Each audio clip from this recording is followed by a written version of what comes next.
Mesdames, messieurs, bonjour ou bonsoir selon quand est-ce que vous allez regarder cette vidéo. Vous en entendez parler dans le milieu du sim racing depuis maintenant quelques semaines, quelques mois. Ce sont les Sensit Meta Haptics ou les coussins vibrants, on va appeler ça comme ça en français, qui vous permettent de convertir votre simulateur statique en presque simulateur dynamique grâce aux moteurs de vibration qui sont glissés dans les coussins. On les a installés depuis plusieurs mois maintenant, on les a également amenés en événement avec nous si vous nous avez rencontrés lors des 24 heures du Mans un petit peu plus tôt cette année. Bref, c'est parti pour le test des Sensit MTCP Extreme 2. Ouais, ça s'invente pas en termes de nom, on y va.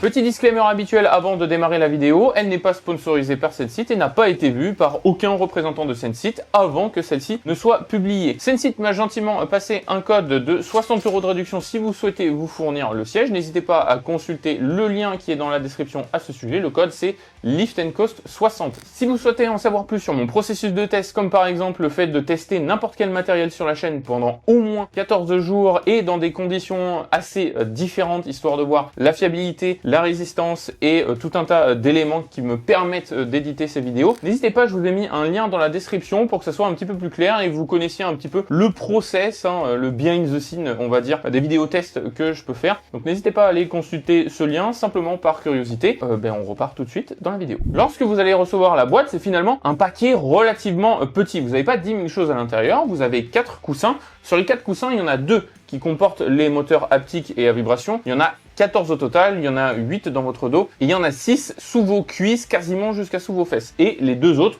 sont justement des coussins de support pour vos fessiers et pour votre dos que vous allez placer selon votre installation plutôt sur le haut du dos, ce qui est moins mon cas pour le siège du hoplite, ou alors en bas plutôt pour un support lombaire. En plus des coussins, vous allez avoir 2 éléments, le boîtier électronique qui va vous permettre de relier l'autre élément qui est l'alimentation dans votre paquet, et vous avez également directement de fourni pour votre boîtier électronique tout ce qui est velcro pour sticker ça directement sous votre siège, puisque lorsque vous allez installer finalement le tout, vous allez retirer vos coussins de votre siège, vous allez mettre les coussins du Sensit, vous allez faire passer les câbles des 2 coussins ayant les moteurs haptiques sous votre siège. Il y a 2 choses différentes, soit votre siège dispose d'une extraction par le dessous, auquel cas vous allez proprement faire passer vos câbles, soit ça n'est pas le cas, dans ce cas-là vous allez pouvoir faire passer le câble par le devant. Pas de souci en termes de fiabilité là-dessus, on en reparlera un petit peu justement sur le test, que ce soit dans le ressenti et sur la partie event, mais quel que soit votre siège, vous allez pouvoir l'adapter. Je vous conseille d'aller regarder directement sur le site de Sensit Haptics parce que vous avez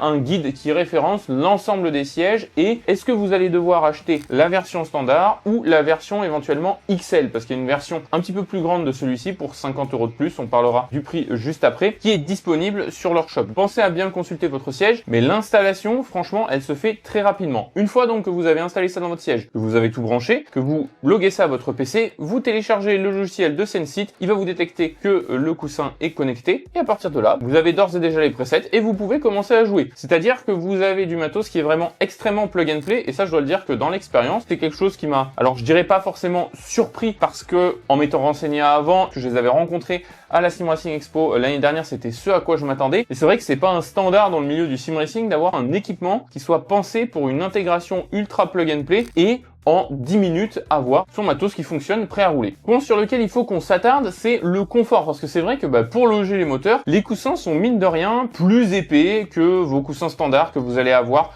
à l'intérieur de votre siège, peu importe finalement la marque de votre siège. Moi par exemple, j'ai dû ajuster la position d'assise de manière à pas me retrouver un petit peu trop en avant et un petit peu trop surélevé. Pour ça, j'ai réglé l'inclinaison à l'arrière sur le siège que j'ai descendu d'un cran, ajusté le rail en profondeur et c'était réglé, j'ai pas eu plus de réglages à faire. Prenez le temps de le faire parce que l'assise, c'est très clairement ce qui va vous permettre de mettre la puissance dans les jambes pour notamment le freinage et gérer vos pédales. En plus, derrière, de supporter le bas de votre dos. Autrement dit, encore une fois, le siège et l'assise, c'est l'un des éléments les plus importants. On avait fait une vidéo il y a très longtemps sur les blessures en sim racing, donc prenez le temps de le faire. Est-ce que les mousses sont suffisamment confortables pour qu'on ne sente pas les moteurs? Ma réponse est oui, mais du coup, en conséquence, les mousses sont quand même plus fermes que ce que vous allez trouver de manière standard sur un siège. Si je prends le cas du siège de Hoplite par exemple, je vais avoir conservé ici le coussin lombaire à l'arrière pour finir de bien caler mon dos. Là où par exemple sur le siège standard que vous pourrez trouver sur les Playseat Sensation Pro par exemple, et bien là, l'assise étant relativement plus épaisse, mais finalement pas assez sur les Playseat, et bien tout ça va se compenser. J'ai pas de coussin lombaire qui va venir en support. Vous pouvez quoi qu'il en soit installer un petit coussin lombaire juste dans votre dos. Ça n'annihilera pas les sensations que vous allez avoir à l'intérieur des applis qui sont largement assez puissants. On en parlera dans la partie test et ressenti en jeu. Pour vous donner une référence, je fais quasiment 1m90 pour 80 kg, un tout petit peu plus. Quand même un bon gabarit qui correspondra à pas mal d'entre vous, en tout cas la majorité. Et malgré mon poids, pour le coup, je suis quand même à l'aise dedans. On l'a fait essayer sur la semaine aux 24 heures du Mans à plein de morphologies et plein de personnes différentes. On n'a pas eu des problématiques, notamment même sur des poids supérieurs, du fait de ressentir les moteurs à ce que ça soit désagréable. Après, à voir peut-être selon votre confort et votre ergonomie, mais au vu de la puissance encore une fois des moteurs, si vous devez ajuster votre siège avec des coussins ou des mousses supplémentaires, ça sera faisable sans brider vos sensations. Vous allez juste augmenter la puissance des moteurs.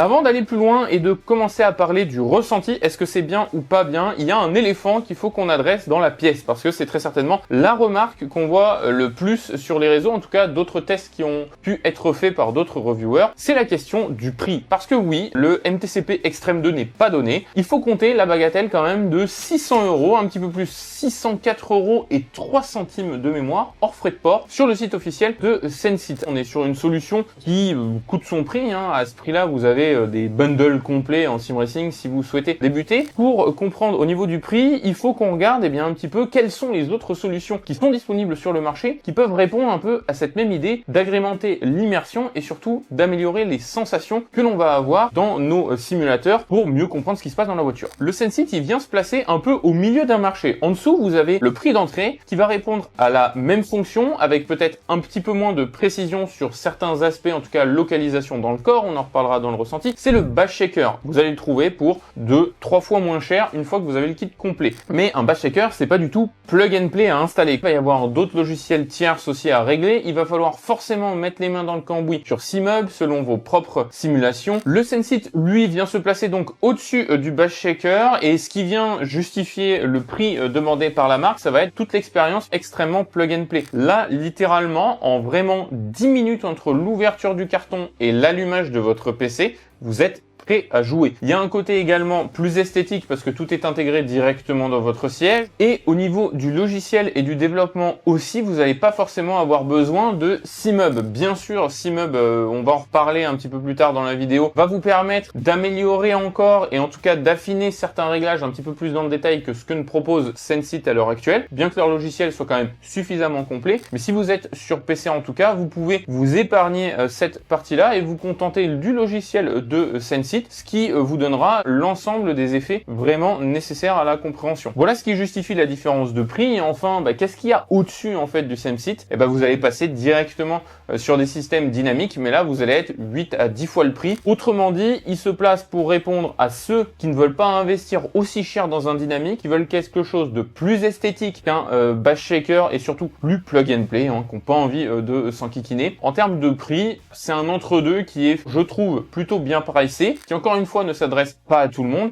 mais ça, vous me direz dans les commentaires ce que vous en pensez également. En tout cas, aujourd'hui, voilà ce qui explique le prix, et ce qu'on va chercher à savoir maintenant, c'est est-ce que ce prix est justifié de par l'intégration du logiciel, de par les sensations que ça nous donne, parce qu'on va voir qu'au niveau des sensations, c'est aussi dépendant au-delà du logiciel, des simulations sur lesquels on va l'essayer. Si au-delà de la vidéo, vous souhaitez avoir une deuxième relecture sur ce test, n'hésitez pas à aller sur www.raceclutchcenter.com. J'y poste désormais mes tests sim racing. On commence justement avec le Sensit. Donc si vous souhaitez avoir un article encore un petit peu plus complet qui revient sur certains détails, n'hésitez pas à aller sur raceclutchcenter.com. Au-delà du coaching et des setups, on va poster de plus en plus de news sur le sim racing. Il y en a quelques-unes d'ailleurs sur notamment comment essayer de garder son PC au frais malgré les chaleurs actuelles. Bref, n'hésitez pas, raceclutchcenter.com. Le lien est là aussi dans la description.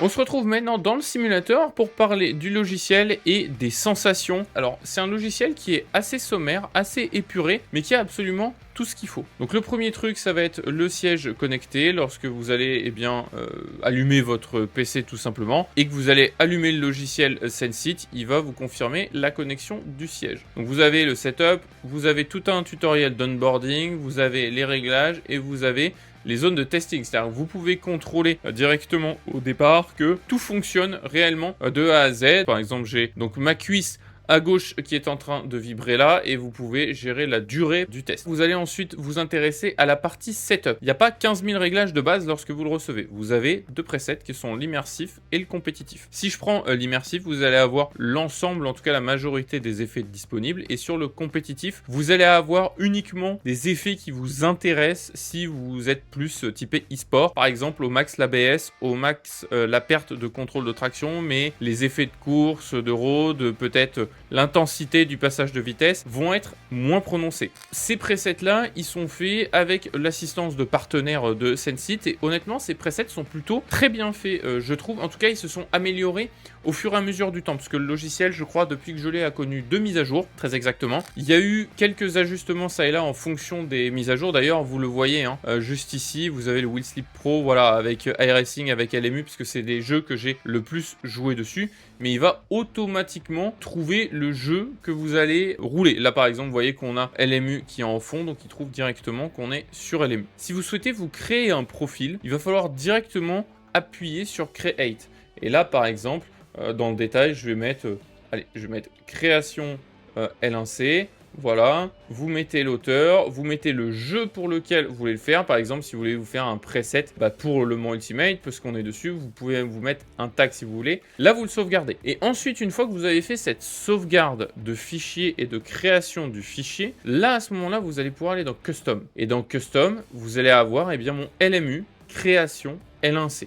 Qui va être ici. Donc vous allez cliquer sur le LMU création L1C et c'est là où vous allez pouvoir ajuster l'intensité du siège, donc sous vos fesses ou de votre dos. Vous avez tout un tas d'effets de base que sont le passage de vitesse, les vibrations moteurs, l'ABS, donc le wheel slip c'est le glissement en fait des pneumatiques et puis le road feel là ça va plutôt être les vibreurs, les bosses, etc. Pour parler de chacun des effets, ils sont plus ou moins bien représentés. Le road feel, honnêtement c'est pas ce qui est dans le preset de base le plus sensationnel, ça dépend des simulations. Quand on roule sur iRacing c'est un petit peu plus présent par rapport à d'autres. Vous pouvez le régler voilà en fonction de votre dos, de votre siège. Par exemple je vais cliquer ici sur le dos, admettons, les vibrations moteurs, vous pouvez le régler ici, c'est-à-dire que là, par exemple, c'est plutôt les moteurs milieu gauche et milieu droit qui vont donner les infos sur les vibrations moteurs. Là où, donc le top left et le top right ne vont pas donner ces infos moteurs. Sur le software également, pensez à un truc aussi lorsque vous allez régler tout ça au départ, pensez à tout enclencher ici et ensuite vous allez le tuner manuellement. C'est-à-dire que là, par exemple, sur le road feel, je l'ai dans le middle left, dans le middle right. Donc ça, je vais cliquer sur Done. Et donc du coup, là, vous allez commencer à tuner chacun des effets. Il y en a un qui doit être plus ou moins important que d'autres. Ça va vous permettre de trier l'information. Et si vous n'avez pas envie de vous prendre la tête, vous allez également pouvoir régler tout ça sur les autres. Vous voyez, si je prends le Gear Shift ici, si je prends ensuite le Wheel Slip, est-ce que je peux les bouger voilà, dans l'ensemble? Et donc du coup, par contre, si je clique Done ici, hop, il va activer le Wheel Slip dans le logiciel. Parfois, moi ça m'est arrivé que j'arrive et au départ je fais le gear shift, je vais sur le wheel slip depuis le menu que je vous ai montré tout à l'heure, donc là je tune, j'allais dans ABS et là par exemple je pouvais rien bouger. Ça pouvait arriver. Moi ce que je vous conseille c'est lorsque vous allez ici, vous allez directement tout enclencher et ensuite vous allez tout paramétrer. Ça c'est un petit détail mais c'est à connaître histoire que vous soyez pas bloqué. Une fois que vous savez régler cette partie-là, plus les différents presets que vous avez, il n'y a pas besoin de plus. On va parler ensuite du ressenti en jeu pour iRacing et LMU. On va aller en circuit, mais avant de passer en circuit, je vais vous parler de SimHub et faire une parenthèse dessus parce que on est beaucoup à en parler en SimRacing, mais c'est vrai que pour avoir des tutoriels et des réglages plus spécifiques sur SimHub, c'est un peu la panacée et vous pouvez littéralement passer sur le Sensit des heures entières et on a déjà passé plusieurs heures pour le paramétrage sur SimHub pour le Sensit. Effectivement, il fonctionne bien sur SimHub et il vous permet de fonctionner également sur console et donc du coup sur Gran Turismo 7 en fonction des infos, encore une fois, que la télémétrie de Gran Turismo 7 va transmettre. Et en fonction des jeux, la télémétrie et les appréciations ne sont pas les mêmes, encore une fois. Je vais vous faire une vidéo dédiée pour vous parler de Sensit, de SimHub et du coup de l'intégration également pour ceux qui sont sur console. Ça va arriver, je pense, pour cet été, le temps d'affiner ces réglages et de vous partager même mes réglages et mes setups. Mon objectif, ça va être de vous aider à avoir ces pré-réglages là. Je sais que vous les avez beaucoup appréciés quand je vous les avais partagés sur le test d'un autre matos qui est le Simnet SP Pro que j'ai sous les pieds là en ce moment même, et que certains d'entre vous, voilà, en partageant ça, ont acheté les options, partagé les presets et ont déjà du coup leurs sensations qui sont préfaites. Ils se posent même pas la question. Donc je ferai la même chose pour le Sensit sur SimHub, mais vu l'usine à gaz que c'est, il va nous falloir encore un petit peu plus de temps pour expérimenter. On passe donc maintenant au circuit et je vous parle de l'explication même du ressenti sur iRacing et sur LMU. Donc sur le vent Ultimate, en termes de ressenti, il va être très bien pour sentir le travail des pneumatiques, ce qui est aussi la force de base de LMU par rapport à d'autres simus. Le tire model reste l'une des références très clairement sur le marché et je trouve que le Sensit va permettre de savoir exactement ce qui se passe. Par exemple, là vous voyez, j'ai expérimenté un début de sous-virage et donc j'ai les cuisses qui ont commencé à vibrer de manière de plus en plus intense en fait au fur et à mesure que j'arrivais. Je vais chercher à le provoquer par exemple ici. Là, je vais avoir les fesses littéralement qui vibrent parce que je viens de saturer complètement le train avant en faisant un espèce de 180 dans la ligne droite. Donc vous allez le ressentir aussi lorsque vous allez par exemple être en procédure de chauffe des pneus. On va faire autre chose cette fois-ci, on va partir plutôt à l'inverse, c'est-à-dire où je vais chercher à déclencher cette fois-ci plutôt une perte du train arrière. Et là cette fois-ci, c'est mon dos qui va littéralement vibrer. On va baisser la répartition des freins, on va diminuer les contrôles de traction, histoire de se mettre à risque, et on va sortir du premier virage un peu comme un sonnet. Bien prendre le vibreur ici.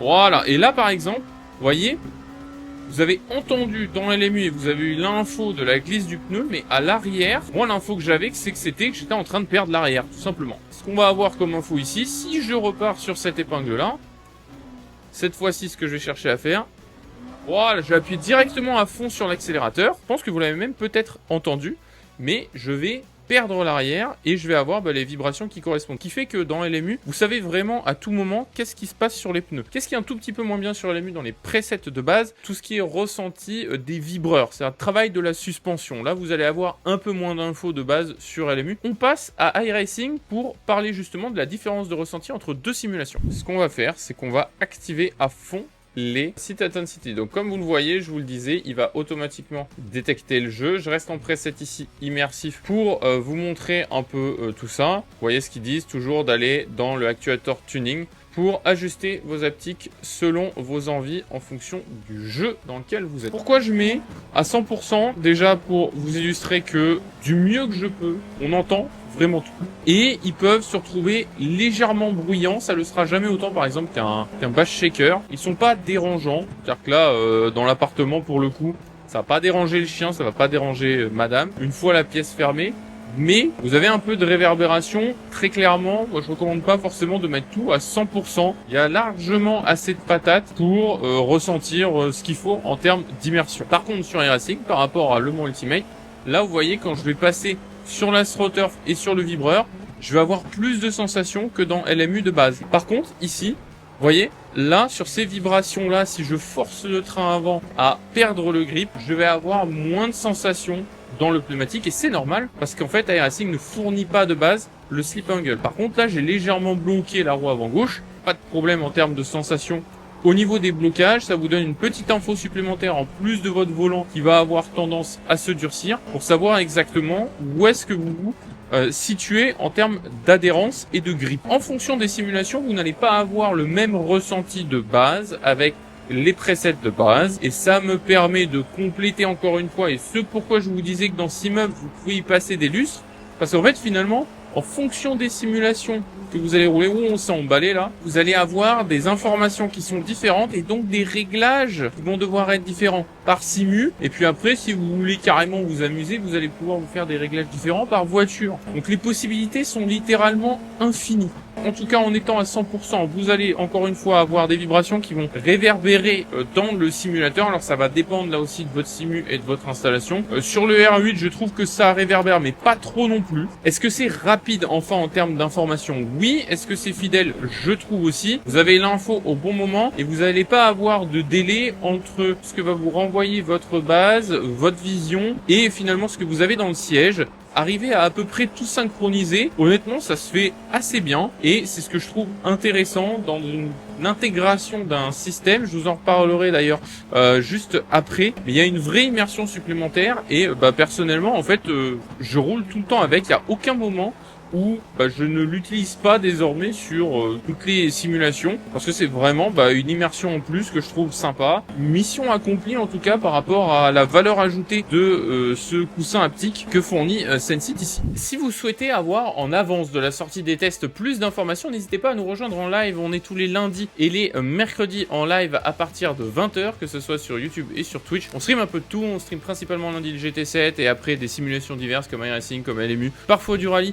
le mercredi, donc n'hésitez pas à nous rejoindre à ces moments-là et à activer la cloche de notification pour ne rien manquer. Et si vous souhaitez avoir mon préavis avant même la sortie du test et de ces vidéos, n'hésitez pas à me rejoindre sur Patreon. C'est là où je vais vous partager des coulisses pour le coup de la chaîne. Si vous souhaitez avoir un accès supplémentaire pour tous les abonnés, vous avez déjà eu mon avis avant même la sortie de cette vidéo.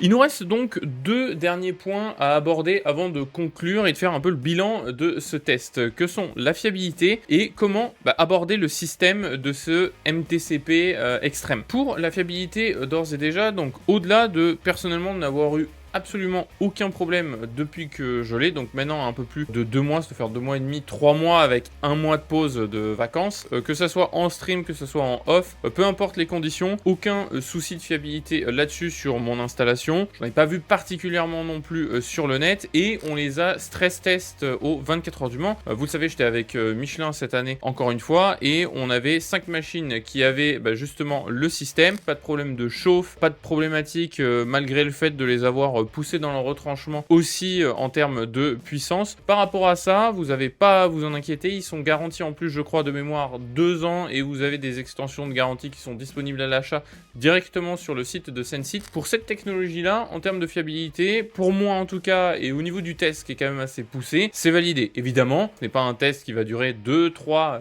4 années différentes, donc je pourrais pas vous donner un point exact là-dessus. Eh bien la technologie est fiable, ce qui est un bon point. Et le dernier point que je souhaitais aborder avec vous dans mes remarques, c'est comment aborder le système. Et quand je parle de système, je vais parler de votre simulateur dans votre entièreté. Parce qu'au final, on l'a vu, il y a beaucoup d'informations qui peuvent être traduites à travers le software de Sensit, mais aussi sur Simub. Il faut penser votre système et vos sensations pour que ce que va vous transmettre le Sensit ne soit pas trop. Le placement de votre voiture sur les vibreurs, le travail des suspensions, des blocages de roues, des résistances, des pertes d'adhérence, vous allez aussi pouvoir ressentir ça dans votre volant et ce que vous allez également voir sur votre écran. Donc il va falloir commencer à compartimenter un petit peu les informations. Ce que j'aime bien faire sur le Sensit, j'aime bien ressentir plutôt le travail du pneumatique à l'avant sous mes cuisses et à l'arrière dans mon dos. Autre point que j'aime bien avoir, c'est le placement de la voiture, c'est-à-dire la sensation de placement sur le vibreur. On a des ressentis qui peuvent être un petit peu différents et des affinages qui sont à faire et on peut s'y perdre dans Simub, c'est pour ça que je vous ferai une vidéo dédiée sur le sujet, en fonction des simus parce qu'elles renvoient pas la même télémétrie. Vous avez par exemple le slip angle encore une fois sur LMU que vous n'avez pas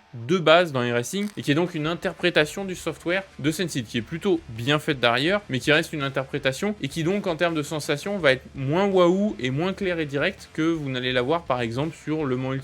A l'inverse, sur iRacing, vous allez avoir une meilleure sensation au niveau du placement de la voiture sur les vibreurs. Là où sur LMU, il va falloir plutôt chercher à augmenter cet effet parce que de base, il n'y est pas 100% présent. Pareil, le deuxième point du coup, au-delà de la clarté de l'information, ça veut dire qu'aussi sur le full force, par exemple que j'ai dans le Fanatec là, il y a des choses que je vais ajuster et affiner au fur et à mesure de la pratique, au-delà du test et que j'ai déjà effectué pendant ces dernières semaines, parce que finalement, il y a des sensations aussi en termes de clarté et de visibilité que je cherche à avoir à une certaine intensité dans mon volant, mais pas forcément dans le siège. C'est une balance avance et l'objectif c'est de pas vous retrouver à être complètement perdu, ce qui peut être un peu le cas au départ si vous mettez par exemple l'immersif et que vous mettez tout à 100%. Honnêtement, il a vraiment beaucoup de patates, comme je vous le disais. Moi perso, je suis plutôt aux alentours des 45-50% et je trouve qu'il impulse quand même pas mal, notamment sur le changement de vitesse qui donne ce petit côté immersif façon Gear Jolt d'un T598 sous stéroïde. Si vous souhaitez vous le procurer encore une fois, n'hésitez pas à profiter de 60 € de réduction, Lift Co 60, encore une fois, le lien est dans la description.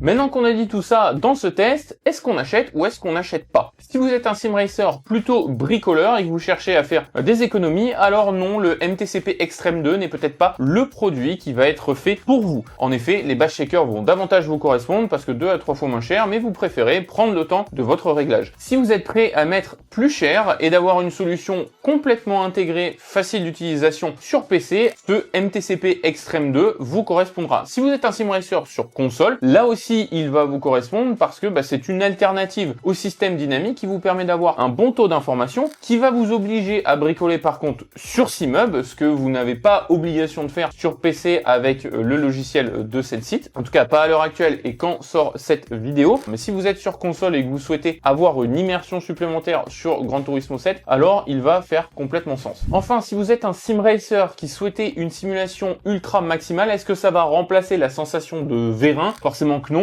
À 8 à 10 fois le prix de différence, c'est finalement quelque chose de logique. Moi personnellement, pour mon utilité, c'est vrai qu'il me correspond parce que je roule régulièrement sur console et sur PC avec différents tests. Vous me voyez l'avoir depuis plusieurs mois maintenant en stream. On va le conserver très clairement sur notre installation. Je trouve que c'est une chouette immersion en plus qui vient compléter vraiment ce que vous pouvez ressentir dans le volant et voir à travers l'écran. Et lorsque vous le réglez, grâce à un bon affinage, vous allez avoir les bonnes informations au bon endroit. En tout cas, ça vous permet d'avoir des infos aussi rapides et parfois un petit peu plus claires et limpides que ce que vous pouvez avoir dans le Force Feedback. Je pense que ces aptiques-là sont le futur. SenSit sont les premiers. On verra s'il y en a d'autres qui viennent à développer des solutions peut-être moins chères et comment va évoluer ce marché. En tout cas, c'est sûr qu'en sim racing, en termes d'innovation, je trouve ça super intéressant et que ça a de l'avenir. Donc rendez-vous à la Sim Racing Expo aussi si vous voulez les essayer pour vous-même. Ça sera au mois d'octobre selon quand vous allez regarder cette vidéo. Si tu veux maintenant en savoir plus sur le dernier volant qu'a sorti Fanatec, le V3, je te conseille de regarder la vidéo qui va s'afficher